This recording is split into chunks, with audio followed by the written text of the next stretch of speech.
Juanita a été retrouvée à 20 000 pieds d'altitude dans les Andes. Parfaitement conservée dans la glace, elle était recroquevillée en position fœtale, enveloppée de délicats vêtements de laine à rayures beige et marron. Juanita avait les cheveux châtains et les pommettes saillantes. Pourquoi cette jeune fille de 13 ans est-elle morte au sommet de cette montagne isolée? Pourquoi avait-elle été mise à mort délibérément? Pour trouver les réponses à ces questions, il nous faut pénétrer les mystères du cœur humain à la recherche de Dieu.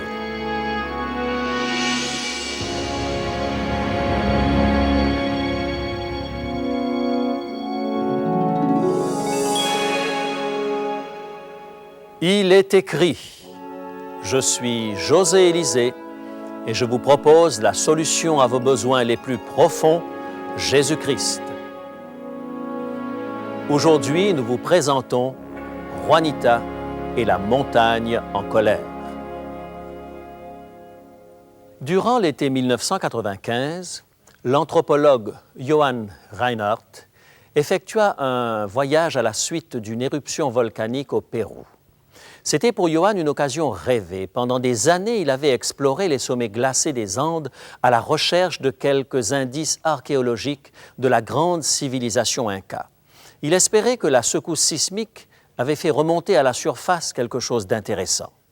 Quand il atteignit le sommet de la montagne Ampato, il fut stupéfié de voir que la chaleur de l'éruption avait fait fondre la glace et la neige. Johann repéra quelques plumes flottant au vent à ras du sol qui s'avérèrent être la coiffe d'une petite statue inca. Quelque chose d'autre en contrebas attira son attention. Il descendit avec précaution et fit la découverte de sa vie. Le corps gelé, parfaitement conservé d'une fillette inca. La glace avait fondu autour de son tombeau. Le cadavre, parfaitement conservé, avait dévalé la pente. Johann examina le cercueil de glace, vieux de 500 ans, et prénomma la jeune fille Juanita. Il trouva des tessons de poterie, de céramique, des fragments de nourriture et des bouts d'os. Juanita était enveloppée d'un tissu de laine fine. Johann réalisa qu'il venait de découvrir une offrande rituelle, un sacrifice humain. Cet enfant avait été mis à mort par les prêtres incas pour apaiser les dieux, spécialement le dieu de la montagne.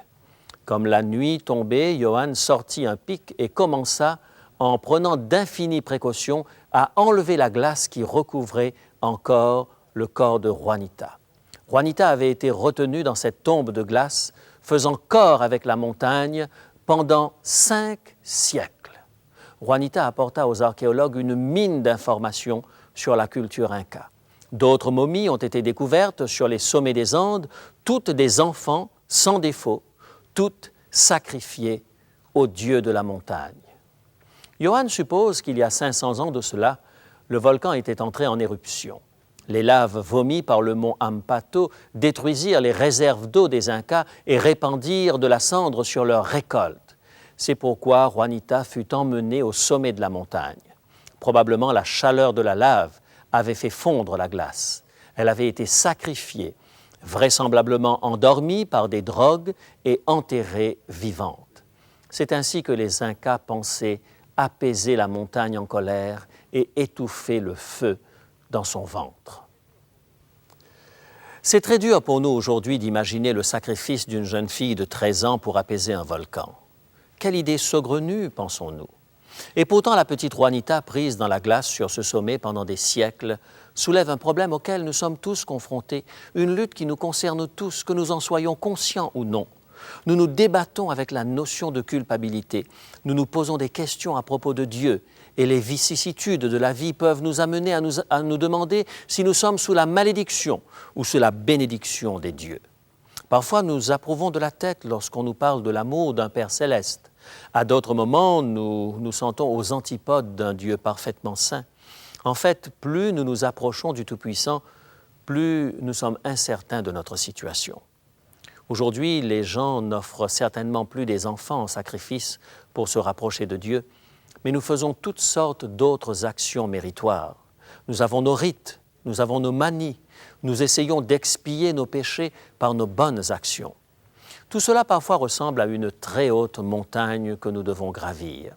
Plus nous essayons de ressembler à Dieu ou à Jésus, plus glissante est la pente et plus nous prenons conscience de notre faiblesse et de notre égoïsme.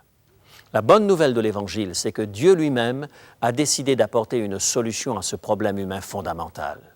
Dans sa lettre aux Éphésiens, Paul fait référence à l'aliénation de bien des habitants de la planète. Il parle de personnes sans espérance et sans Dieu dans le monde. Éphésiens chapitre 2, verset 12. Puis au verset 13, il fait une déclaration pleine de puissance qui nous permet de comprendre le cœur de l'Évangile. Éphésiens chapitre 2 et le verset 13. Mais maintenant en Jésus-Christ, vous qui étiez jadis éloignés, vous avez été rapprochés par le sang de Christ. Le sang de Jésus nous rapproche de Dieu. Le sacrifice du Christ sur la croix nous réconcilie avec Dieu. C'est cela, la solution divine. Vous avez probablement déjà entendu cette vérité exprimée d'une façon ou d'une autre, mais vous avez eu aussi probablement des interrogations à propos de la mort de Jésus sur la croix, à propos de ce que l'on appelle l'expiation. Pourquoi a-t-il dû mourir? Après tout, si vraiment Dieu nous aime, pourquoi ne peut-il pas simplement nous pardonner? Pourquoi cette effusion de sang? Est-ce que Jésus s'est offert lui-même sur la croix pour apaiser un Dieu saint, en colère? Est-ce que Jésus est le miséricordieux et Dieu le Père le courroucé? Pourquoi Jésus a-t-il dû mourir sur la croix? Cette question est importante parce que la croix est au centre de la foi chrétienne. Et je crois que si nous comprenions vraiment le sens de la croix, nous ne serions pas entraînés dans des rites religieux qui n'ont plus de sens. Nous ne serions pas entraînés dans tant de rites trop semblables dans le fond aux cérémonies incas. Nous pourrions mettre fin à tous ces sacrifices, à tous ces efforts humains pour apaiser Dieu, pour être acceptés de lui, si seulement nous saisissions vraiment ce qui s'est passé à la croix. La croix est le moyen par lequel nous pouvons faire redescendre Juanita de la montagne.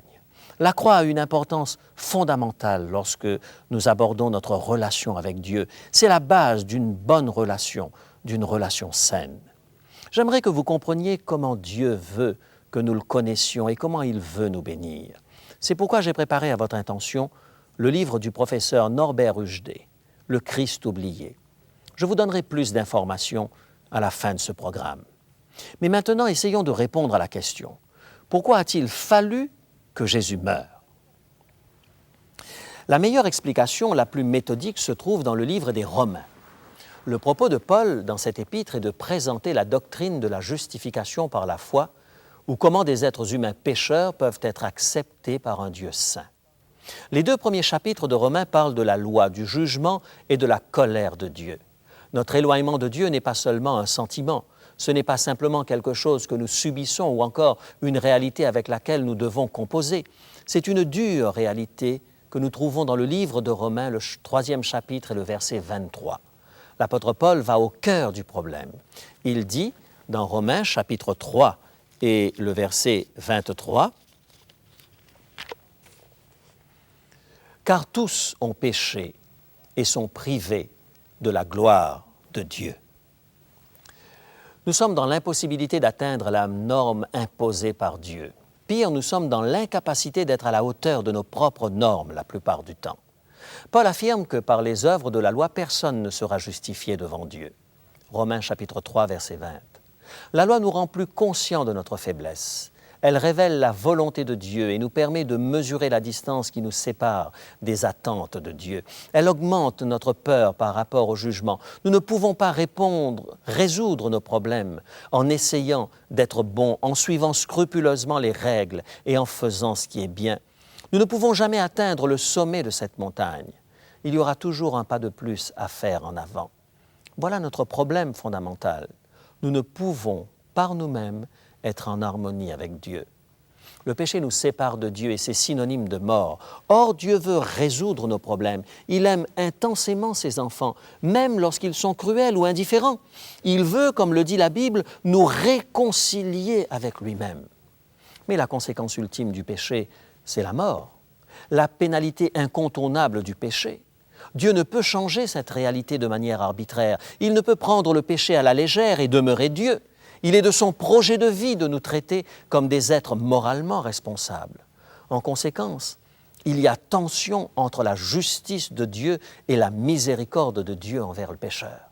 Comment concilier la fidélité à sa loi éternelle et morale et l'accueil miséricordieux des transgresseurs de sa loi? Dans un univers où le mal n'existe pas, l'horreur du péché doit entraîner la mort. Cependant, Dieu ne désire pas que ses enfants, si faibles et pécheurs soient-ils, périssent. C'est le dilemme auquel la tragédie du péché de l'humanité oblige Dieu à faire face. Heureusement, Dieu a tracé la voie pour sortir de ce dilemme. Il a trouvé le moyen d'être à la fois le Dieu juste et le Dieu qui justifie celui qui trébuche. Paul développe cette pensée dans les 3e et 4e chapitres de Romains. Prêtez l'oreille à la lecture de Romains chapitre 3, les versets 21 et 26. Voici la solution de Dieu au problème de ceux qui sont séparés de lui. Romains chapitre 3, versets 21 et 26. Mais maintenant, sans la loi est manifestée la justice de Dieu. Cette justice de Dieu vient par la foi en Jésus-Christ. Tous sont gratuitement justifiés par sa grâce, par le moyen de la rédemption qui est en Jésus-Christ. C'est lui que Dieu a destiné à être, par son sang, victime propitiatoire, afin de démontrer sa justice, de manière à être juste tout en justifiant celui qui a la foi en Jésus. Quelle est la signification de ce verset qui semble difficile à saisir au premier abord? Sans la justice, aucun être humain ne peut être accepté par un Dieu saint. Or, les êtres humains ne sont ni justes ni en voie de l'être. Mais Dieu met en place un autre type de justice, un processus de transfert. C'est Dieu qui devient homme dans la personne de Jésus-Christ. Par sa vie parfaite, Jésus a accompli ce que réclamait la loi. Puis il a offert cette vie parfaite en sacrifice sur la croix. Cette vie sans péché est offerte comme ce sang qui jaillit de ses blessures.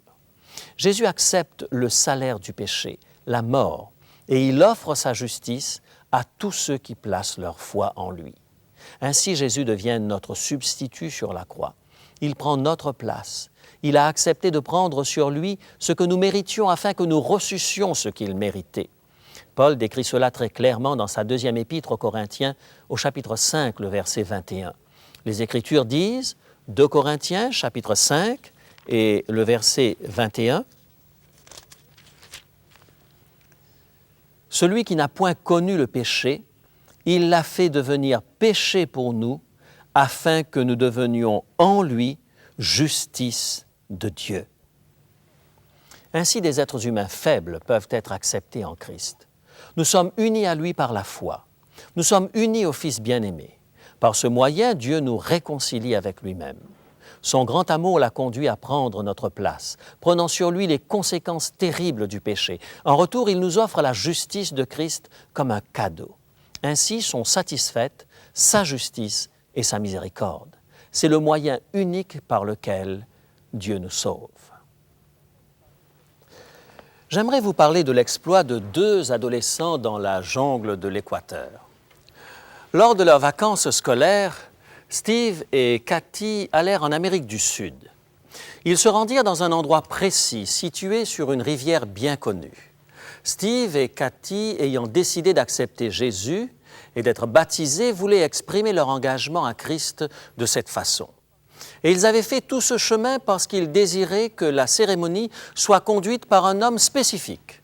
Ils demandèrent à quelques membres de la tribu des Indiens Auca d'officier et à un pasteur nommé Kimo de les baptiser. Se tenant debout sur un banc de sable dans la rivière, Kimo dit quelques mots à propos de la signification du baptême. Il expliqua comment nous sommes enterrés et ressuscités avec Christ dans les eaux du baptême et parla de notre union avec Christ. Puis Kimo conduisit Steve et Cathy dans l'eau froide de la rivière, à un endroit où ils avaient de l'eau jusqu'à la ceinture. Il leva sa main au-dessus de la tête de Steve et prononça ces paroles « Je te baptise au nom du Père, du Fils et du Saint-Esprit ». Kimo était le dernier homme sur terre auquel vous vous seriez adressé pour présider à cette cérémonie baptismale. Il aurait très certainement dû être la dernière personne à qui ces deux jeunes gens demandent de leur administrer le baptême. Car la main qui maintenant s'élevait au-dessus de leur tête pour demander la bénédiction de Dieu s'était jadis élevée pleine de colère au-dessus de la tête du père de Steve et de Cathy.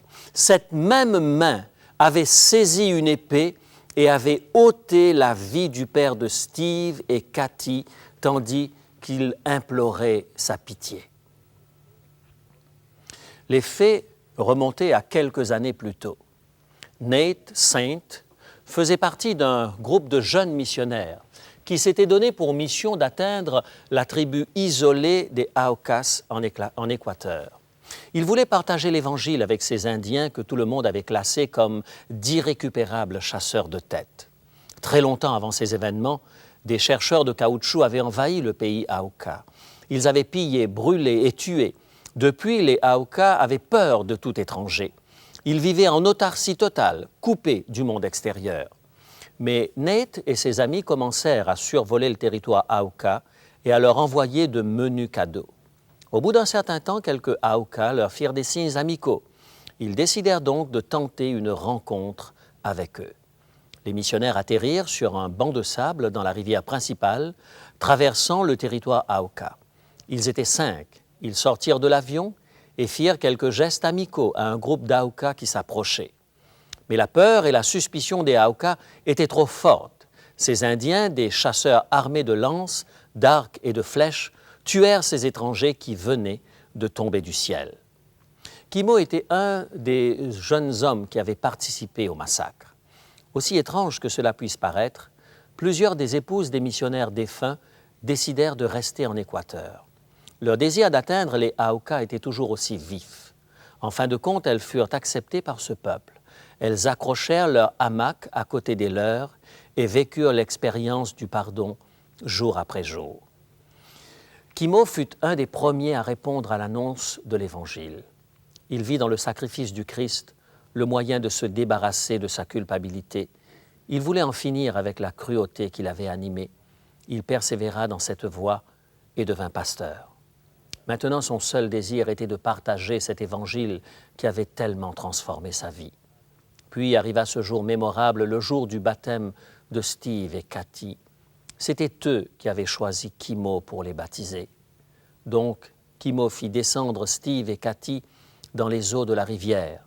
Cette même rivière où le sang de leur père avait été versé, près du même banc de sable où il avait atterri pour partager l'amour du Christ.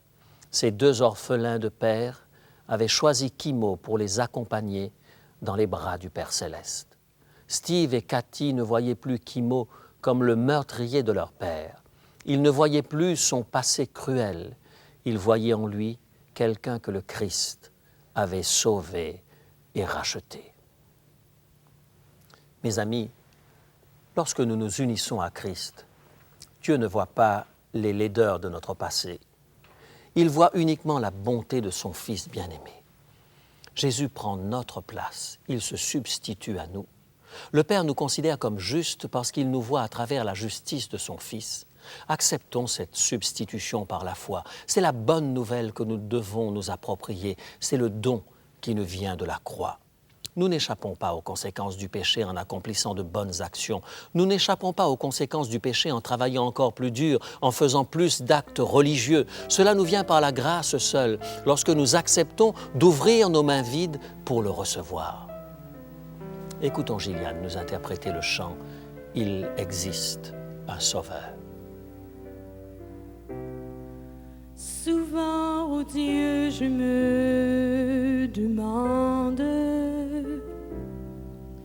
comment peux-tu toujours m'aimer? Je sais que j'exagère parfois, au moins il me semble.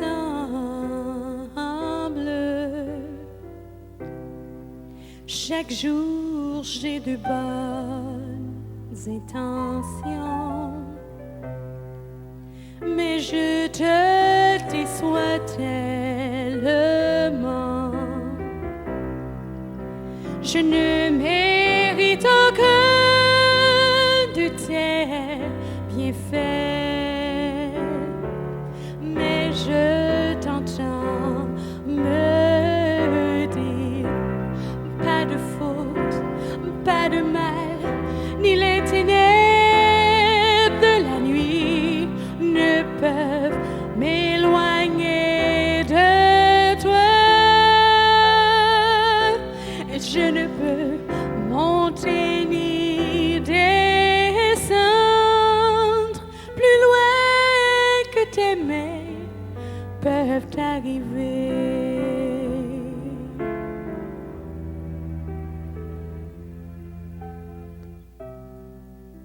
Je sais que tu entends cette prière. Tu sais où j'étais et ce que j'ai fait. Je ne mérite pas ta grâce, mais te voici encore qui me dit pas de faute, pas de mal, ni les ténèbres de la nuit ne peuvent m'éloigner de toi. Je ne peux monter ni descendre plus loin que tes mains peuvent arriver.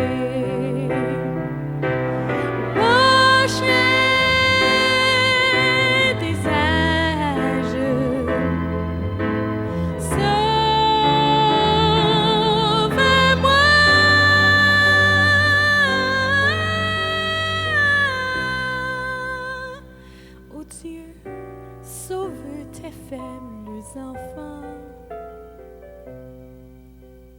captifs sur cette terre perdue,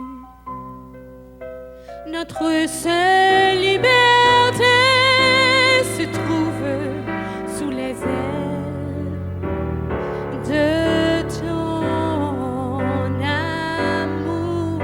Tu nous dis pas de faute, pas de mal, ni les ténèbres de la nuit ne peuvent nous éloigner de toi. Nous ne pouvons monter ni descendre plus loin que tes mains peuvent arriver. Plus loin que tes mains peuvent arriver.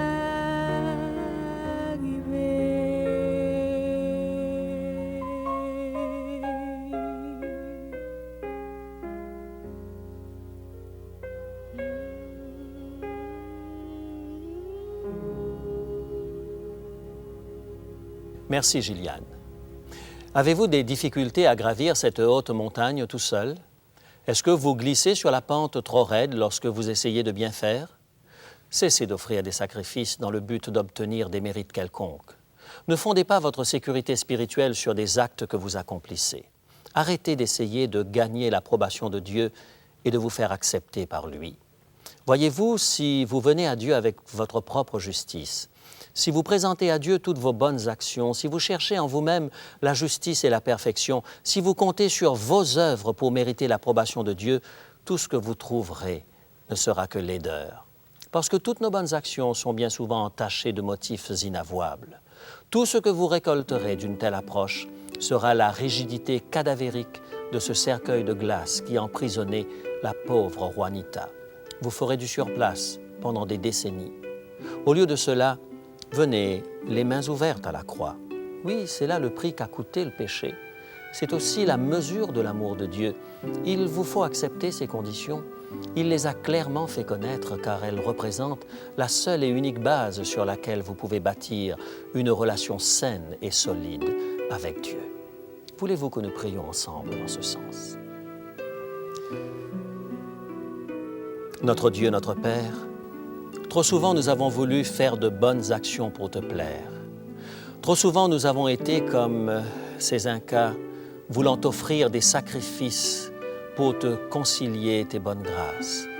Mais tu nous as appris aujourd'hui que tu es un Dieu d'amour, que tu nous aimes profondément et que tu désires nous accepter tels que nous sommes lorsque nous venons à toi. Aussi, nous te disons en cet instant, prends-nous Seigneur tels que nous sommes, transforme notre vie à la gloire de ton nom. Fais régner ton amour et ta grâce dans notre cœur, au nom de Jésus. Amen.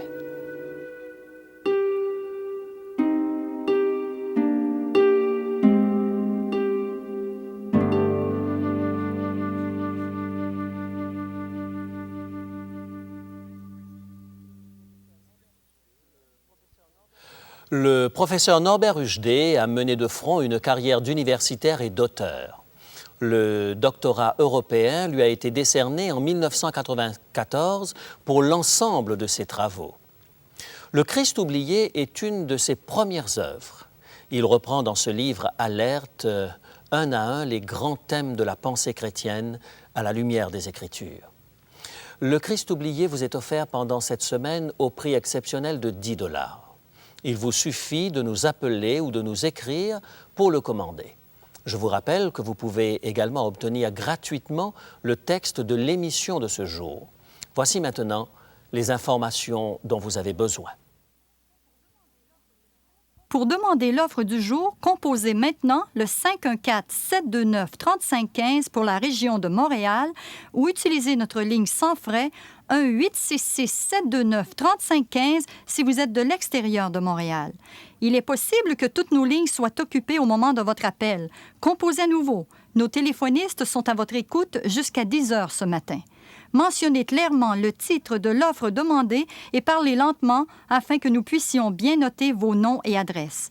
Je vous rappelle que vous pouvez vous procurer pour une somme modique les cassettes audio et vidéo de nos émissions ainsi que le texte du jour.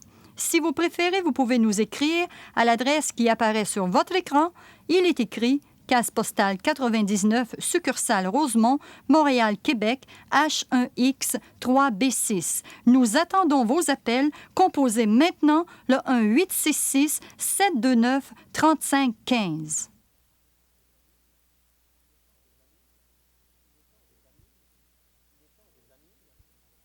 Mes amis, il est temps de nous quitter. Mais d'ici la semaine prochaine, souvenez-vous, il est écrit « L'homme ne vivra pas de pain seulement, mais de toute parole qui sort de la bouche de Dieu. »